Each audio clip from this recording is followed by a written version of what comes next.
JT Shaver here with New Layer, and today I want to look at some camera gear that I don't actually have time to review. As a black belt in gear hoarding, there's not even close to enough time in the day for me to review everything that I want to, but I can't just not share it. My goal with this video is to make your life easier or improve your workflow by introducing you to some things that you might not be aware of. The first thing is something you ask me about in the comments of literally every single light review that I do. During the talking head portions of my videos, I'll have whatever light I'm talking about on a set of legs on top of my desk. All this is a gimbal tripod with a Spigot adapter on top. The gimbal tripod is from Pergear and it's only $7, and the Spigot adapter comes in a set with a lot of other pieces for around $14. So this makes setting up lights on a flat surface like a table or a desk really easy, and of course you can use it without lights too.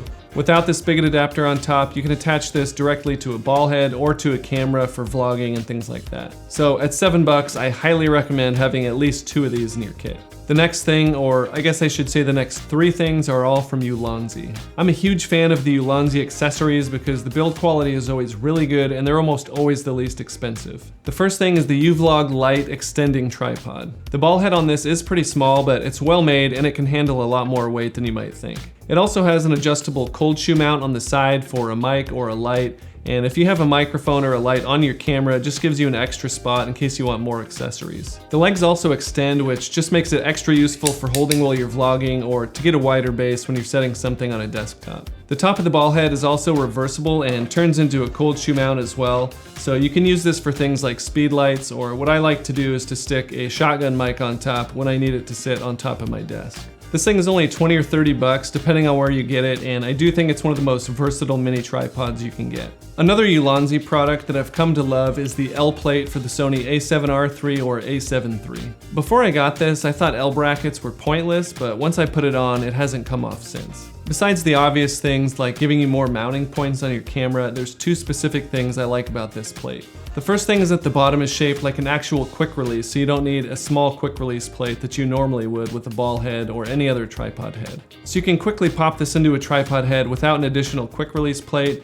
and the vertical piece on this is also shaped the same way if you need to get some vertical photos or video. The second thing is that it just improves the ergonomics and usability of my a7R III. One of my biggest pet peeves is having a small quick release plate on the bottom of my camera, because when I'm not using it and I go to set it down, it just doesn't lay down flat. This base plate runs the entire length of the camera and it's perfectly flat on the bottom, so I can easily set it down flat when I'm not using it. It seems like a minor annoyance, but I can't tell you how many desktops I've scratched when I set my camera down with a really small quick release plate on the bottom. The other thing is that this camera is notorious for not having the best grip, so by adding some thickness to the grip, it just makes it easier to handle, especially with big hands. I do prefer full cages on my video-centric cameras, but my a7R III is now a photo camera, so this bracket stays on all the time. They have L brackets for other cameras too, but this one is around $30 to $35. The last Ulanzi thing I want to mention is one of their ball heads. It's super small, but the machining quality is really good and it can hold a lot more weight than you might think. It's rated for up to 44 pounds, which I would never even dream of trying, but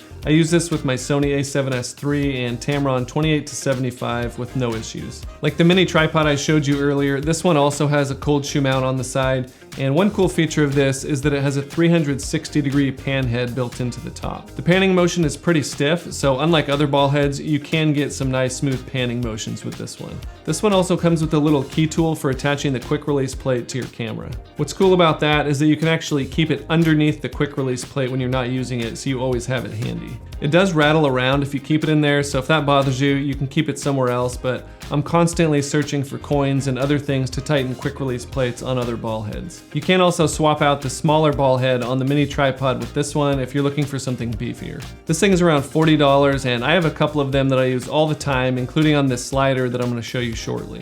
I couldn't make a video without showing you at least one light, and this one is pretty odd, but it's pretty cool at the same time. This is the Bitlighter, and it's kind of a video light in a flashlight form factor. This light has interchangeable heads at different color temperatures, so you're not just stuck with one color. Regular flashlights have terrible color rendering accuracy, but this one is just as high quality as other professional LED lights. It is basically just a flashlight, so it does come in handy if you do a lot of hiking or camping because you can use it outside of filmmaking too. The best part for me is that it's focusable, so it's kind of like carrying around a mini Fresnel lens, and it does get blindingly bright when you focus it.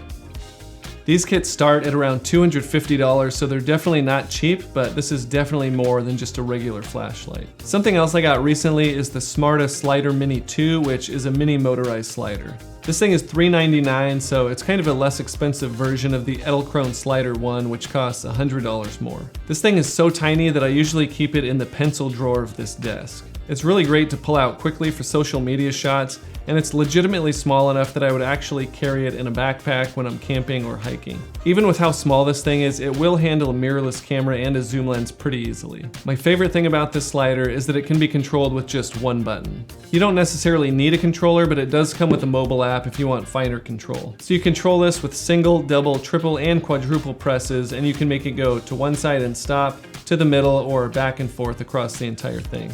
The last thing today is more for aesthetics than function, and that is the Kondor Blue Cine Cap. These are just caps that go on your camera body to protect the sensor and the other innards whenever you don't have a lens attached. Every camera comes with these, but they're usually plastic, and let's face it, they're just not as cool looking. These are around $40 each, so a little bit on the pricey side, but if you have a photographer or videographer friend, these make really good gifts because they do have that wow factor. Kondor Blue also makes some really awesome camera cages, so make sure you check those out too. I hope to make this an ongoing series to cover items that do deserve their own dedicated reviews when I just don't have the time to do that. So before you go, leave a comment and let me know what you thought about this video. Links are in the description if you want to check out any of these things yourself. That's it for now. Thanks for watching, and I'll see you next time.